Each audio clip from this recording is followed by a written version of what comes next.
Well, why don't we get started? So usually I kind of try and figure out who's going to go first, second, and third. And I think we've already got our third place person figured out.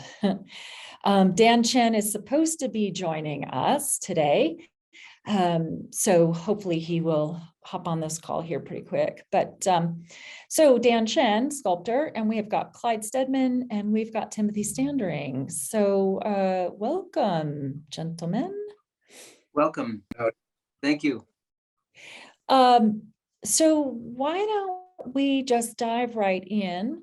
And so, hey, Timothy, why don't we start with you? Okay. I'm going to spotlight you for everyone. And so, you know what, instead of me trying to tell everybody about you, you are curator. Are you called emeritus at this point? Yes, I'm a curator emeritus at the Denver Art Museum. Have been for a year and a half. Yeah, and it's my understanding that they just simply won't let you leave. Is that it? Rumor has it I'm on the books until the end of March. My current exhibition, Whistler to Cassatt, which opened up recently, will head on to Richmond, Virginia, to the Virginia Museum of Art. Wow.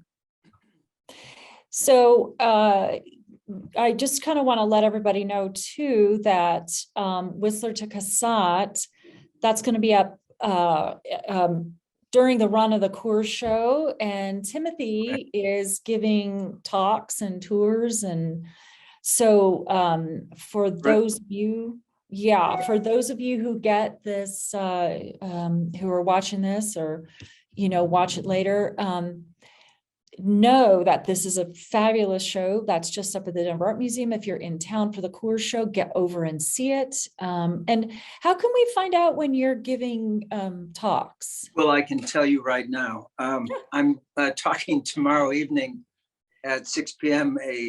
I kick off a series of 4 lectures on a complimentary course which goes along with the exhibition. So that's tomorrow evening at 6 p.m. You can go on to the Denver Art Museum and look into events and talks. And I'm also speaking March 7th. And that's going to be afterthoughts of the exhibition. So one, it brackets one, tomorrow evening, I'm talking about how I put it together. And the one in March 7th kind of wraps it up and says, what if we had these works? What if we had that? So, but the exhibition, like Goodnight Moon, goes away. That's all there is. There isn't any more on the 13th or 14th of March. So everybody should make an effort, if you're in for the stock show, to really go to the Denver Art Museum, because it's 113 works of art from close to 72 lending institutions. All across America as well as Europe, by 42 artists. And artists who had worked in France from 1855 to 1913. So it's the lost generation of American artists. It's a great chapter of American art history that mirrors the braided narrative of art. But we're here to talk about my watercolor. Yes, we are. So this, I've learned that you were doing watercolors. I think it was when the Van Gogh exhibition was up, and Kwang Ho told me, he's like, Timothy is a really good watercolorist. And I said, no, I mean, I suppose I shouldn't be surprised. But I kind of was surprised. Like, I don't know where you find the time, but that it's just amazing. Well, I'm sitting in my studio, and Clyde, thanks so much for letting me go first. But I actually studied with Clyde at the Art Students League, and he's just a brilliant teacher. Watercoloring I've done for over 40 years, but it's the last, maybe ever since the Wyeth exhibition, that I really started to think a little bit more seriously and professionally about my watercolors. I have a watercolor site, Standard Watercolors. I've had a one-person show at Metropolitan Frame, which was reviewed by Ray Rinaldi. You can read that review on my website. And I have another exhibition, a trunk show of watercolors, opening up at Metropolitan Frame on the 17th of December. Wow. The way that I work, I position the camera so that you can see some of my sketchbooks. And the point about my sketchbooks such as these is that I date them from when I've practiced. And I like to loosen up, very much like Degas doing monotypes before going into his pastels or his paintings.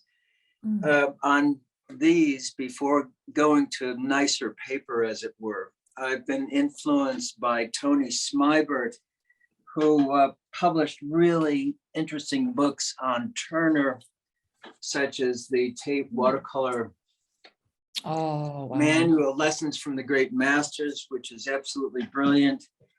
But How to Paint by Turner has had a huge influence on me. And then there's a third book, which I just have on my Kindle, and that's by Charles Reed, Watercolor Basics.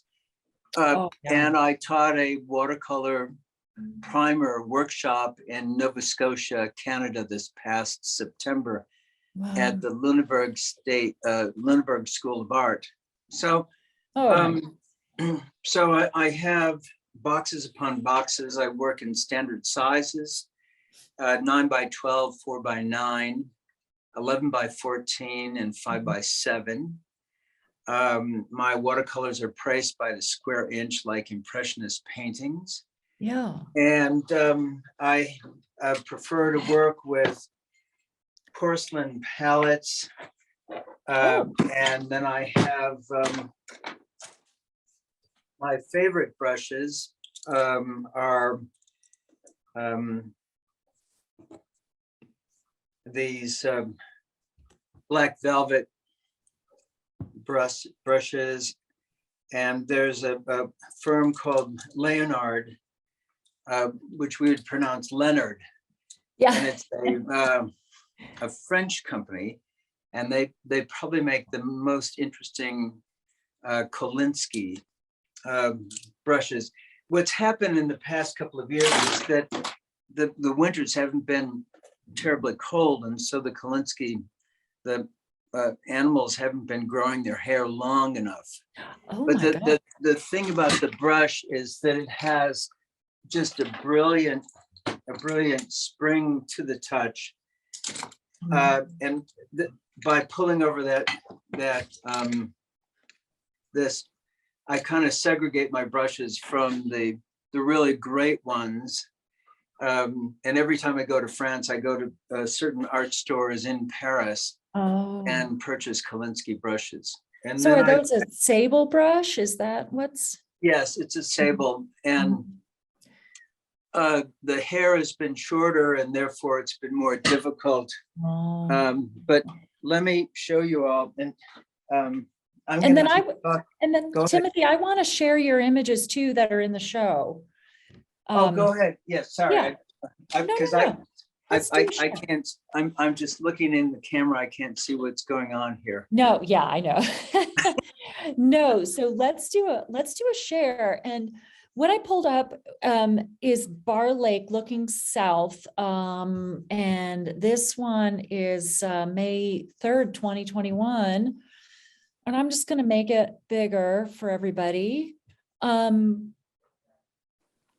know, and so what I want to talk about too with this work that we're looking at of Timothy's, over the summer, I went to his studio and we looked at a lot of different pieces, and we honed in on, and Timothy will have to correct me if I'm wrong here, but we really honed in on mostly works in Colorado.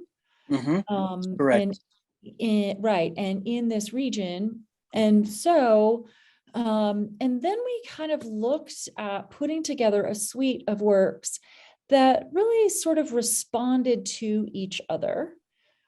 And I think you were also, we were also kind of talking about your process and how you were, without getting into the weeds, but kind of how you were laying down the paint, and it really created more in, like, for this, in this piece, for example, a little more of an emotion, this more of a turmoil in the scene and the setting, and I wonder if you would kind of talk about that a little bit.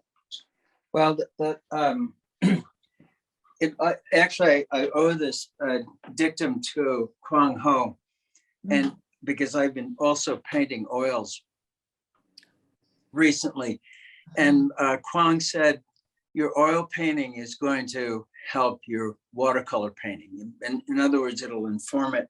There's more materiality of the paint. And actually, I've been recently, I'm going to show you, if you can see this, by taking a brush, instead of using the tip, I use the belly of the brush and then apply that onto the paper. Oh, and you're absolutely right, Rose, because it's that emotional dialogue that takes place when you're outside on site. My hands were really freezing that Sunday morning. yeah. It was at Bar Lake where somebody was giving a bird tour, and I decided to stay at a picnic table at 50 degrees Oh, and paint a whole series. And that was one of the series that took place during that day. Whistler said, if you don't care about your palette, you don't care about your painting. And I usually try to make sure that my palette is pretty much ready as to what I want to paint on site.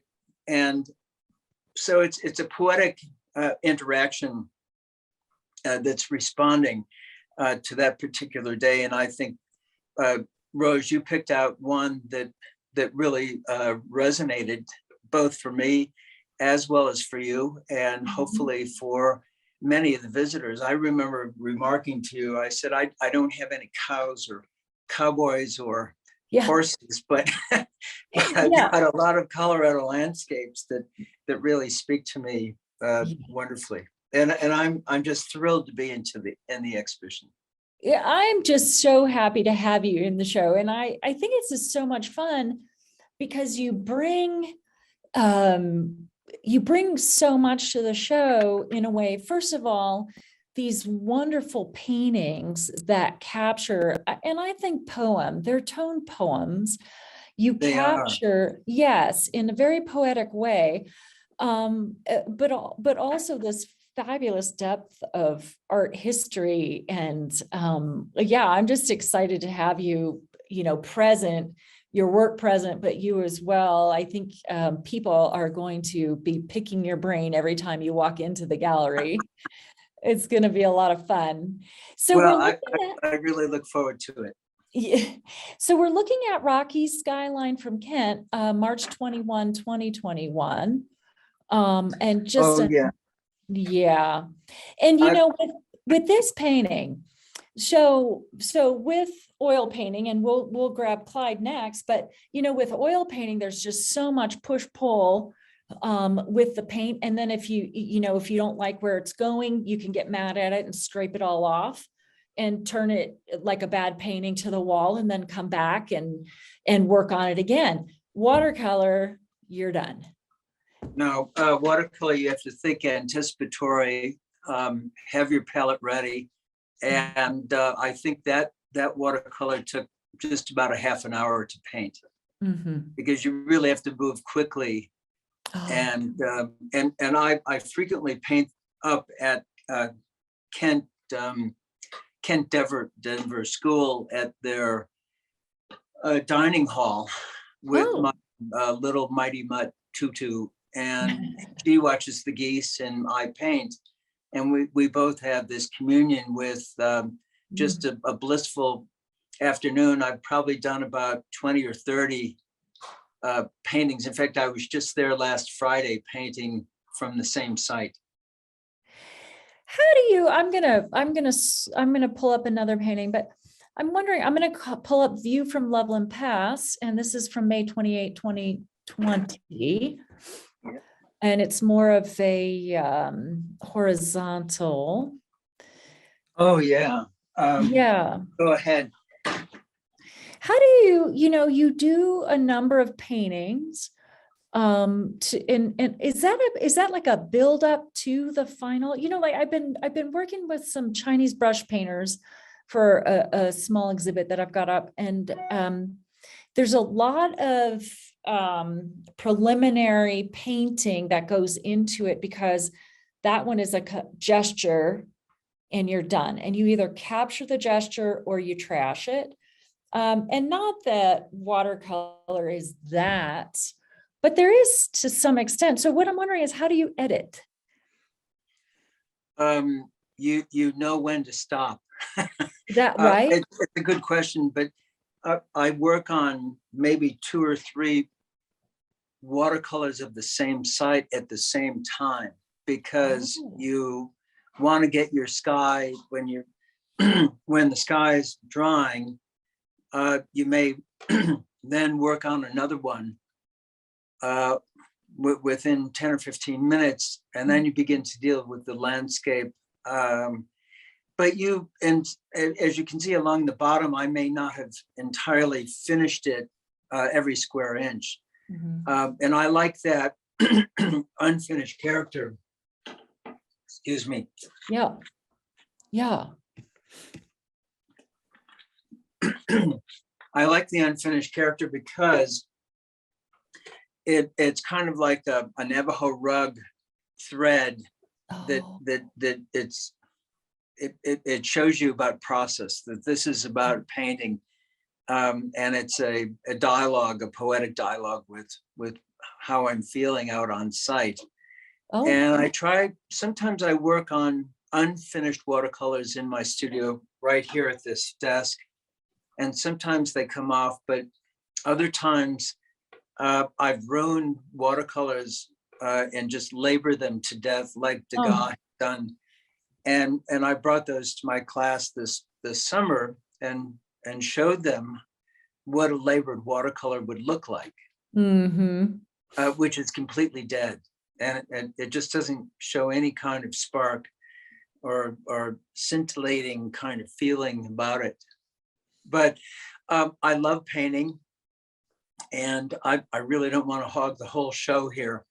But as you can see, I have no passion for what I'm doing here. You know what? Let's talk about one more. I want to talk about Buena Vista. And this one is June 12th, 2019, and another horizontal. Oh, yeah. Yeah. That isn't that, I sat at the corner of a cow field looking sort of along the range of the collegiate range. And meanwhile, my wife was hiking, and I just sat there with my whole kit for about 3 hours and painted that. But that was after a whole series, and as many of your other artists will know, you tend to work in campaigns, and I'll take a 2 or 3 day trip throughout Colorado, and maybe by the 3rd day you're finally warmed up and you're finally pulling something off. But that one was hugely successful, and I'm thrilled that you had picked that out as well. Oh God, it's just stunning. So hang on, stay there, please. And I'm going to ask you one more question, but I want to circle back with all 3 of the artists today. But here's the question I want to circle back with everybody. How much does art history play into, so the artists who have come before, play into do you think, your conscious or subconscious as you're painting? So give it a thought. I'm going to come back. Clyde, But we come back. Yeah. Okay, Clyde, you have the floor. Howdy. Hi. So, Clyde, you are, I'm just going to toss this word out with your work, fearless. And anyone who is listening, I strongly suggest that you follow all of our core show artists, but in particular, Clyde posts stuff on social media that is, I think if I see it, I almost always have to comment back to you what I'm looking at and just how much I enjoy it, or, and so I just think I think you have this sense of fearlessness as you paint. Well, yeah, I'm not sure. I'm not sure I would put it that way, because a blank page or an empty canvas can be pretty intimidating. But I certainly paint constantly, and I've got a friend who's been struggling to force himself to get to the easel, and my struggle is kind of the opposite. I always tell people I'll quit painting as soon as I can. I would love to. Well, I actually do force myself to take one day off a week, so that I think of it as my stay married time. But okay. But yeah, if it weren't for that, hey, right behind you, you've written on your easel, "Will you be proud of this painting?" Wow. Yeah. So it can, if you're spending all your time here just looking at something, it can be, you can sort of you lose your concentration and just sort of do things by rote. And I want to make sure that I'm always completely present when I'm painting, that I'm giving it my full attention. Yeah. And actually, that is why I paint. It's sort of a way of investing myself completely in whatever it is I'm painting, whether it's, this is a watercolor sketch that I did for one of the paintings that's in the show. Whether I'm doing that or whether I'm painting just the mundane stuff of everyday life, which, coffee cups or rubber ducks or or cows. I've been using the paintings that I've been doing for the stock show as an opportunity to kind of live more thoughtfully where I am. And so I've been, last year for the stock show, my paintings were interior plein air scenes that I'd done, of my kitchen and my and stuff like that. And now this year I was trying to force myself from being a kind of interior painter of just the things around me to go into the world. So I was painting, cows and mountains and things and just enjoying the it's stunning to go someplace like Estes Park and listen to the people talk, because you'll hear 5 or 6 different languages, and Estes Park is a mile, an hour and a half, 2 hours from me, and people leave Taiwan to come to Estes Park for vacation, and so it's wonderful to have access to these resources right there. Yeah. Hey, so okay, everybody, take a quick look at that watercolor, and I'm going to pull up the oil painting that we have. The Gleaners. And this is oh gosh, what size is this one again? I think that's 36 by 48. That's sort of nice big. It's pretty large for me. I've got a relatively small studio, so that's pretty large by my studio standards. Yeah. And you know what? I think this is interesting that, so we looked at Timothy's work and now we're bouncing into your work. Look at these brushstrokes. And I think Timothy is doing a similar thing, but with watercolor, because you're putting down the strokes and leaving them alone. Yes.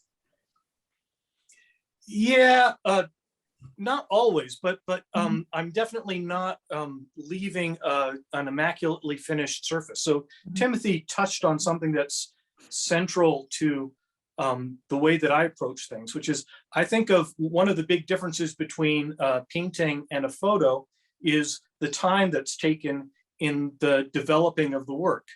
And so I want to make that an important element of my work. So you see, so I leave the traces of the work in the painting. And so you see the brush strokes, because so what you're getting with my painting is the record, the physical record of the time that I've spent in the intense concentration, where I'm saying that this, I think this is worth paying attention to.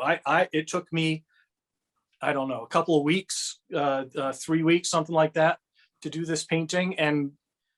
And so for the time that I'm doing this painting, there is nothing more important in my world. It's that's and that and so this is the record of that intense concentration. Hopefully the painting shows the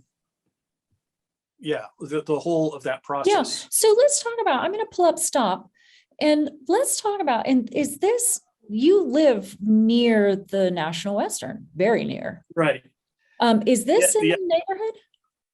No, actually, No, this is this is actually this is Rollins Pass. You don't really, it might as well be urban Denver, because I'm not painting the mountains, but that's one of the main tunnels that the railroad goes through. Pretty much any train that comes from, say, the Northwest, Seattle, up there, comes through the Rollins Tunnel, and that's it goes between Rollins Pass and Winter Park, and so this is on the eastern side of that pass, and I just love going up there because, it's a beautiful spot. It's relatively obscure, but the roads are really well maintained because they have to drive up there to maintain the tunnel. And so you can drive, way out into the Hicks, and then there's this stop sign. So let me ask you then, how do you decide what to paint? And I'm asking you this because I often have people come up to me and say, okay, how is this Western? And I always have a ready answers, but I think a lot of times what people are saying or asking is, why did they decide to paint this? So for example, Stop. Yes, well, I'm not really sure that this one's particularly obscure. I think this is wonderful. This was an excuse to do what I think of as an abstract painting, where I'm interested in all of those shapes and the way the big shapes are broken up into small shapes. But really what I do when I stop someplace, either I know already that it's wonderful and worth my complete attention, or it's an excuse for me to ask my subject what I am, what I'm looking at, and ask it the question of, why is this glorious? What makes this wonderful? And then I paint it until it's revealed to me as something that's awesome or glorious in it. Yeah, sorry, I've got a visitor here in the studio. Yeah, right. I love it. That's glorious in a kind of old-fashioned sense of the word, where there's something wonderful about the world that's revealed through a careful attention to this object. Oh, And I like that. yeah, and that Oh. painting was, I was lucky. I was able to I was able to I don't know, lots of paintings I struggle, and that the stop one, I felt like it just came together pretty effortlessly. Yeah, wow. Okay, 8 seconds. So So you brought me several little paintings that are just really fun. Just these blasts of color. And when you stick your nose right into them, they're just snips of color that are all happily flowing together. 8 seconds is one of those. yeah, that's fun. That's I spend time with friends who live like maybe half a mile from the South Weld County Fairgrounds, and Oh, so we go to the rodeo there regularly. And so yeah, that's a guy who successfully made it for all 8 seconds of the ride, and that was trying to capture emotion in something still. yeah, right. Yeah, I Right. love it. That leaping motion that you get in there, and you get it with the brushstrokes too. And then like the Fab Four, you know, if you can see these paintings all side by side, the brushwork or the palette knife work in the Fab Four really is much more calm and sort of cools things off in a way. Yeah, this is a kind of composite painting. So I've got a gallery in Tulsa, and so we were down there, and so these cows are from Tulsa, but I was painting them, and Tulsa has, everything's green and it's wonderful and beautiful, but those hills are Colorado, and Nice. yeah, so I moved the cows from Tulsa to Colorado. Hey, that might have happened Yes. at an earlier time. Yeah. And I'm going to grab Carbondale cows. Right, but those are entirely where they were. That's a ranch right outside of Carbondale, and just driving into, I don't know what the name of that's the road that goes off to, eventually goes to Paonia, and yeah, I love the hills.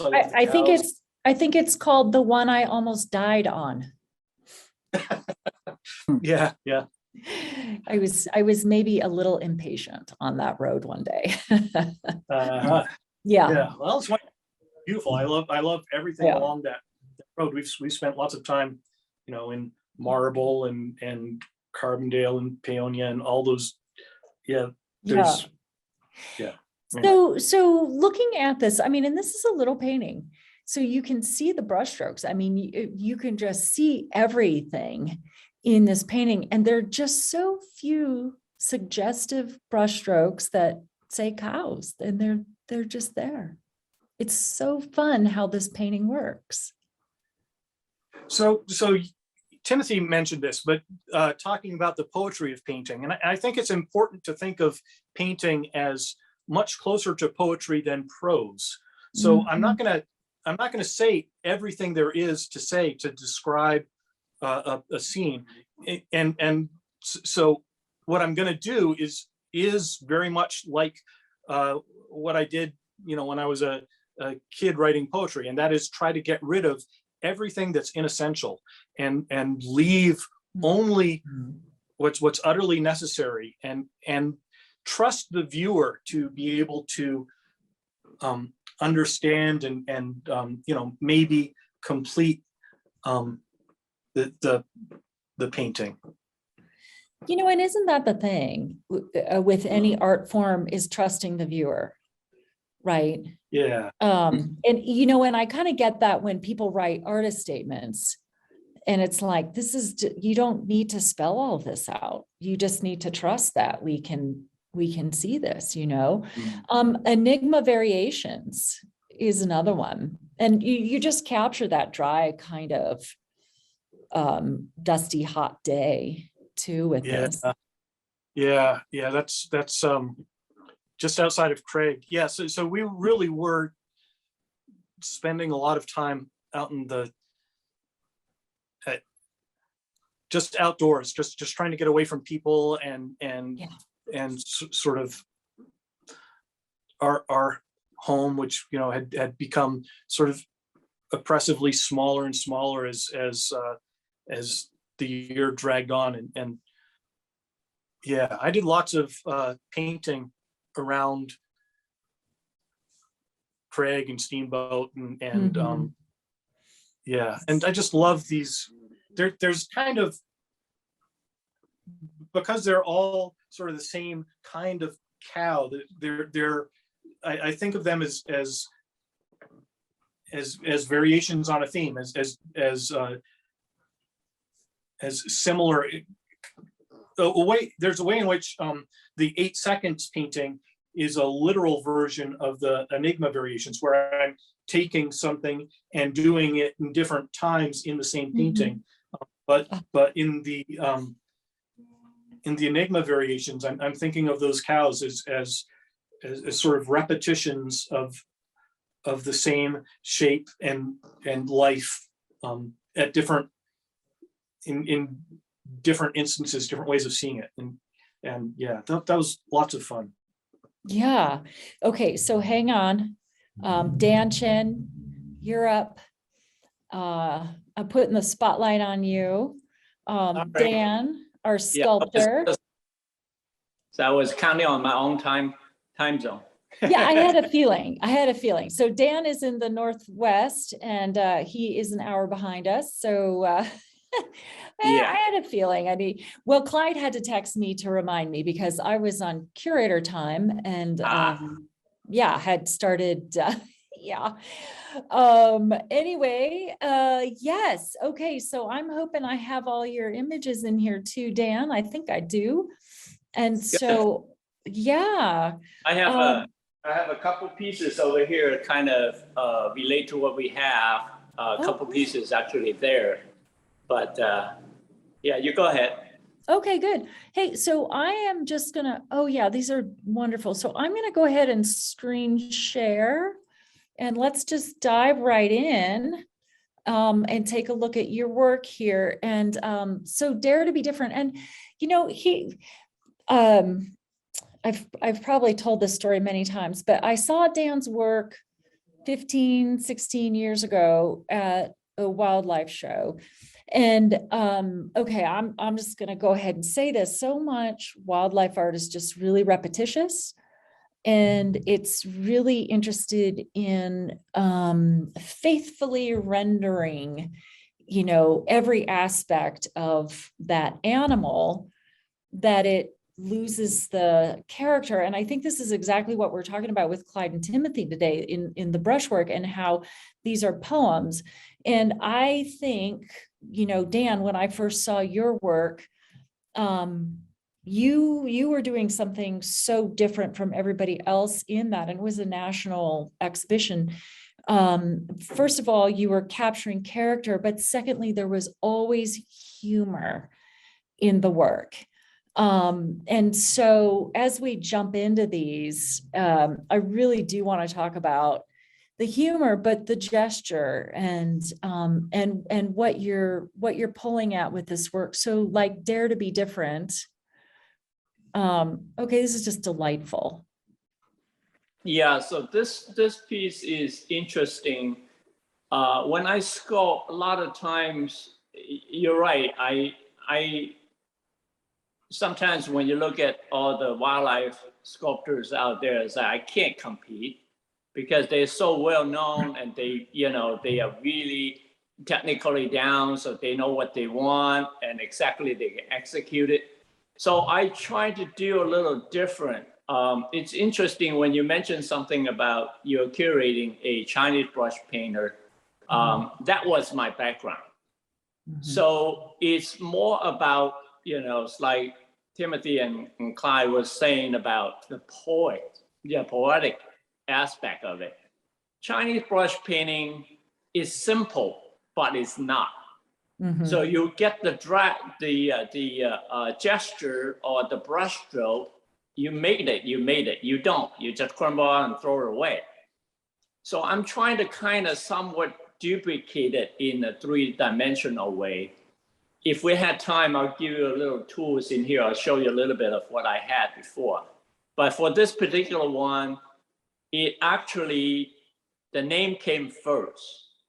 Oh. I was going to a gallery opening, and I'm supposed to be doing a demonstration.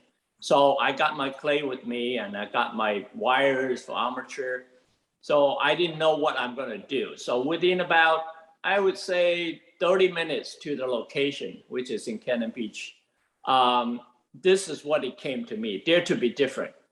So I don't know why that came about, and I don't know what I'm going to do. But when I was there, that's what came to me. As in the world, we know a lot of people conform to each other. Mhm. So you guys all heard about the 80 and 20%, right? So like this one, you got 4 birds. They are pretty much the same in one side, try to, just being like everybody else. But yet on the other hand, on this side of it is the bird, and try to balance the whole world. Ah. So it's really kind of interesting. For me, the original point was to just get that done and do the different colors in each bird. But when I was putting it together in a foundry, it actually came to the point it really has point of a balance. So I have one back here, if you can see it back here. You see it? So like this Oh. is on a pivot point, literally balanced. But this is actually just like that. It has one single point. You found any points on a rock, you put it on, it balances itself. Wow. So sometimes when I do works, I listen and I follow what the sculptures want to tell me and what it wants to do. So instead of, originally I would just put a rod in it and just glue the whole thing in. But you lose this tension and balance of what this world needs. So each bird is going to be a bright color because they trying to wake up the rest of the world, that kind of thing. Oh, wow. So that's this particular piece. Oh, wonderful. Want me to go on with the couple one back there? Yeah, are those ones we have in the show? Because I can just pull up. Here, let me pull up. I have one there with the different color image on it. Okay. But I'm going to explain a little bit on this particular one. Yeah. It's green sea turtles on the edge. You have one there with a different patina. This one was part of the exhibit for, let's see, the Roger Troy Peterson Institute. The title of this whole show is about art matters to our planet. So when that title, when that theme came up, and I try to figure out what it strikes me and what it, resonates.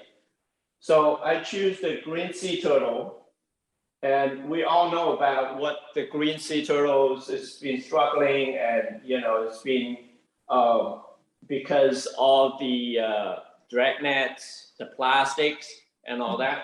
So this particular one, I have a different one to go to the show, but this one is cast glass. It's what they call Pettivere cast glass, and embedded inside with a lot of plastic that we have attributed. Wow. So the one down here is where the drag nets, what they're talking about in the Pacifics, and all the 40% of the trash they are there are nets. So the animals, the beautiful creatures is being trapped and kind of getting into a danger zone. So this is the glass mixed medium rendition. The one back here is, we all know in nature, bright colors is a warning sign. So I do this one with a different patina, so it will show that's, on the edge of it. So Yeah. if we want animals, we better take care of it and be aware of it. Let me pull up some of the other ones you have. Yeah. And, yeah, let me pull up Silent Run Barn Owl. Mhm. And let's take a look at this one. And patinas are something, a lot of times you don't use really bright patinas, but this year Yes. these patinas are. Yeah, talk about that. That's kind of different for you. You got it on. It's interesting when you keep doing. I've been changing it pretty much every year, as you know, and I'm really thankful that you allow me to do so. Certain sculptures, traditional patina treatment don't work. Because for this particular one, if you see it in person, the design itself is pretty abstract. But the bird is there, but the design is really abstract. This whole bird is just touching by the tip of the wing. So you think about it, this whole thing elevated on top of the pedestal, that is about 38 pounds, but feel like it's lightless, it's weightless, it's just really light. Wow. So I did this whole series because I want to explore a little bit. Actually, this group of work was done during the pandemic time. And I sculpted because I just want to sculpt. So those are more for me, it's more personal than just representational. So yeah, if you scroll down to the next couple ones. Yeah. Courtship dance. Yeah, That's you can. The eagles behind you, right? Yes, that's the big one. That's the, I think it's the 9-footers. So it's a courtship dance. This is the bald eagles, same as a few other raptors. That's their last test before to commit to each other. So I actually saw one of those on the highway one day, and I can see them just tumbling down to the field. But within about 10, 15 feet, they just let go. So able to see something like that majestic in action in nature and try to replicate that in sculpture. That was my goal. Yeah. That one's about 4 feet tall, but this one back here is about 9 foot. So yeah. Okay, Treasure Chaser, the Raven. And you do a number of ravens too. Yes. Yeah. And this one again with these patinas that really take them to a different place and this is what, I think goes back to when I first saw your work, that you were taking it to, you were saying something with it beyond, yes, here's a chicken, here's a raven, here's a. Yeah, I'm trying to bridge the gap in a way, using the traditional sculpture aspect into the modern world. You imagine this, a traditional sculptures get into a modern home, it doesn't work. Yeah. But this can go anywhere. It's more into abstract and getting to the form and to keep the integrities of sculpture and sculpting and bring it into a modern digital age per se. Oh, interesting. So, yeah, so that one actually was a companion part of the other one, which is during the pandemic, some people will be just sitting around. This one is like, what's next? I want to do something. So that was the statement on that one. Nice. And then, okay, I'm pulling up the rooster, and then I'm going to put all three of you on at the same time. And I want to kind of go back to my question about how art history and what's come before kind of figures into your work, if at all. And so the rooster, And again, it's really unusual patinas for you. Yeah, it's really raw because this particular one, it probably took me about 4 hours to complete. The And you can patina? see, yeah, to sculpt. And yeah, if you see that in person, you can see pretty much my fingerprints all over the place. Oh. So yeah, because you can see all the comb and all that. It's just my finger just cracked the clay, and the clay was wet and soft, and I just push it in place. When that gets into place, I say that's the end of that. It's the same thing with client, and Timothy, right? Mm-hmm. Yes, So it's a gesture. yeah, When you get that right, it's Yeah. when it's the say finish. yes, So that's really important. I mean, as a sculptor or a painter, when you got it right, you got to say that's enough. Otherwise, Right. it overworks it. right, Yeah. exactly. Yeah. Becomes labored. Yes. Yes. Yeah. So that's kind of what I want to go to. Mhm. And So let's talk about that. I mean, I'd love to talk about the gesture because all three of you are doing this. I mean, this is all figuring in so deeply. And then, I'm just really thinking of art history. And, so often I get this question with the show, where's the traditional work? And I always say, it's all based on traditional work. right. All of Right. it, right? Right. And so I think maybe I'm being obtuse on purpose by saying that to people because I know what they really want. But as a show that's really looking at what artists are thinking about and caring about today, how does art history and maybe even history of the West figure into what you're doing?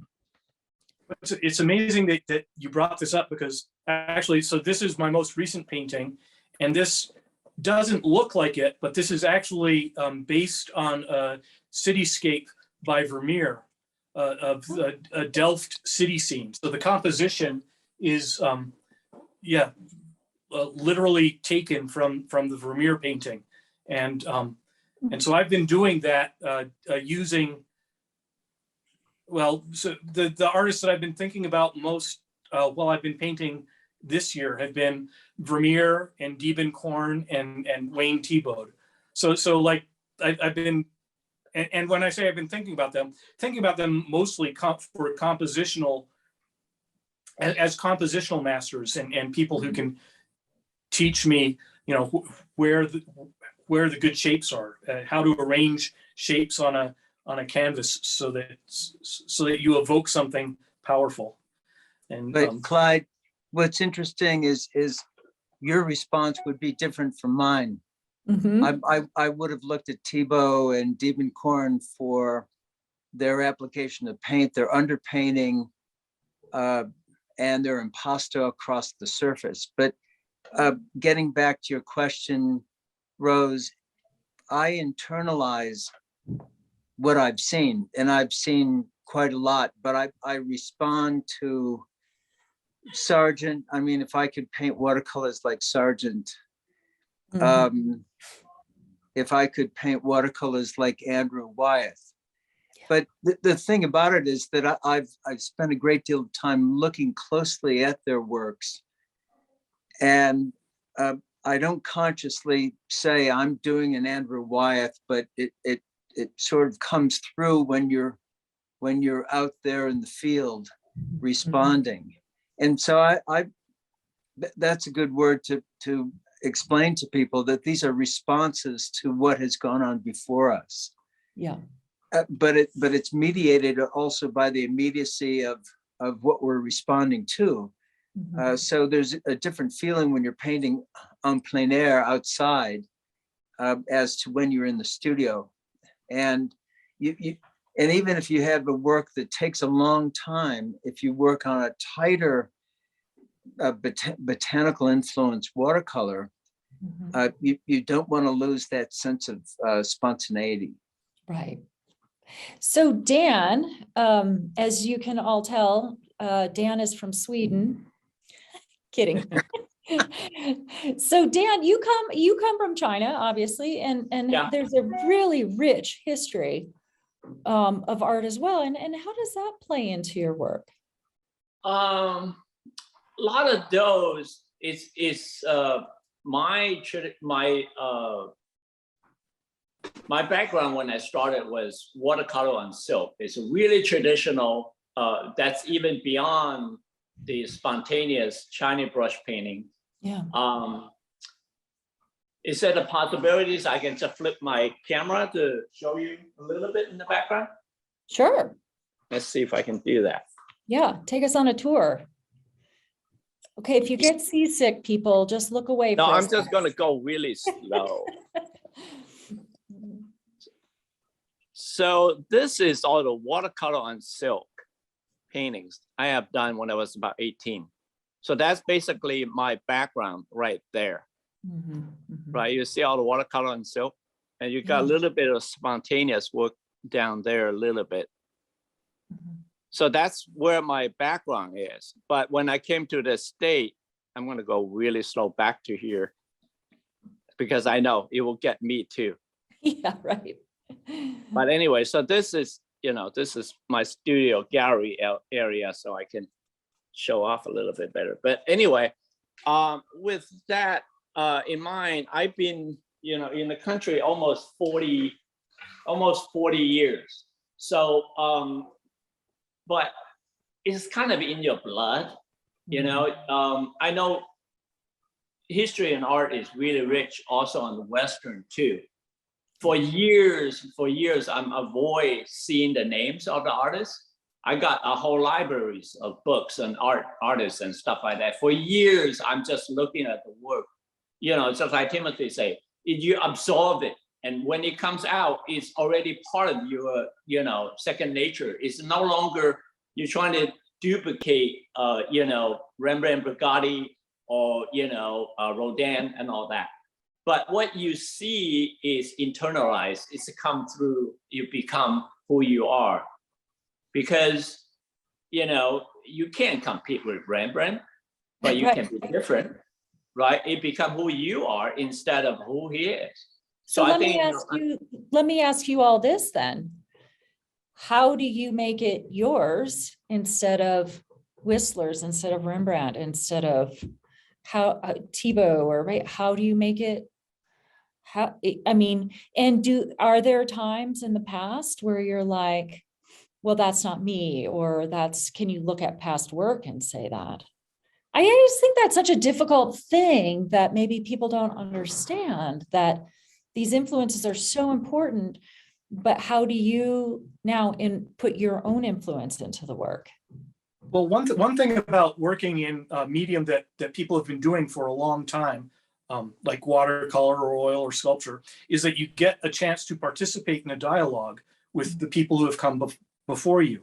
And so, yeah, sure, it can be possible to sort of just mindlessly repeat what's been done before, but that's kind of irresponsible.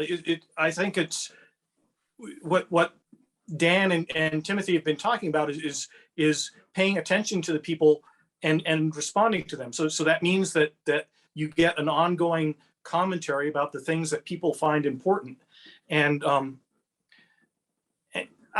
lots of people worry about sort of finding your own style and voice and whatever. And I don't really worry about that. I just paint, and I think it's kind of inevitable that my paintings are going to look like I love Vermeer.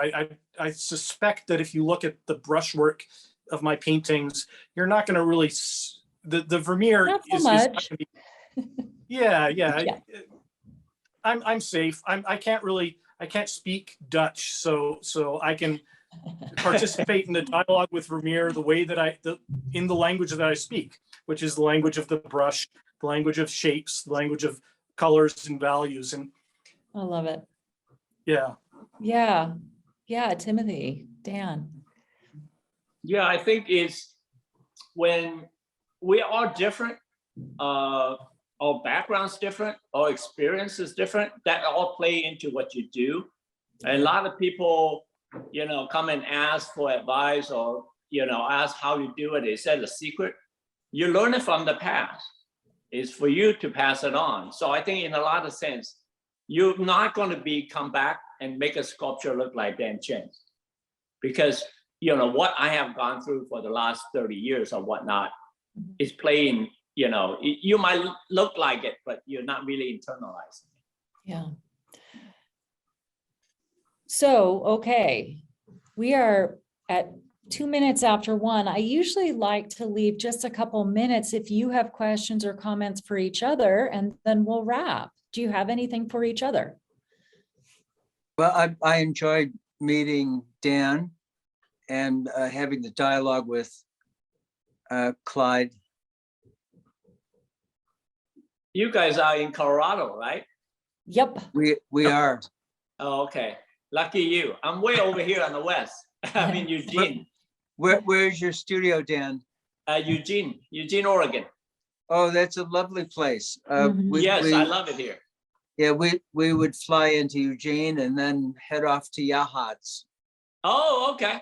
We'd Well, go there. next time come and look me up. We will. You've Dan, got a are you great coming little out? museum there. I'm not sure yet. It depends on my mom. So yeah, Oh, yeah. My mom might be coming up from California. So oh, yeah, wow. she's 88. So yeah, I'm planning on it. Denver's a great place to meet. It's icy and it's cold. It's perfect for someone who's 88 years old. Yeah, right. Actually, two of my kids are thinking about moving to Denver. Oh, wonderful. Yeah, Oh, so I might have more time to see you there. Oh, perfect. Good. Yeah. Okay, well, Timothy, Clyde, Right. Dan, I just can't thank you enough. This has been wonderful. And I'll look forward to seeing you. Hopefully, Dan, you can make it out, and I'll Yes. look forward to seeing you all in January. Thank you. Wonderful. Looking Thank you for forward the to it. opportunity to talk to everybody. Of course. Happy Hey, and holidays. happy holidays. And go see Whistler to Cassatt at the Denver Art Museum. Do not miss this show. A wonderful show. It's a wonderful show. Thank you, Tim. That's a great show. Yeah. Only 10 years in the making. Uh, Longer than a painting. right, yeah, a little bit. Yeah. A little bit. Well, maybe not longer than a Dan Sprick painting. I think those No. take a couple decades. Or Vermeer. He was a slow worker. Or Yeah. Vermeer, Thank you right? all. Bye. Bye. Take Bye. care, everybody. Bye. Bye.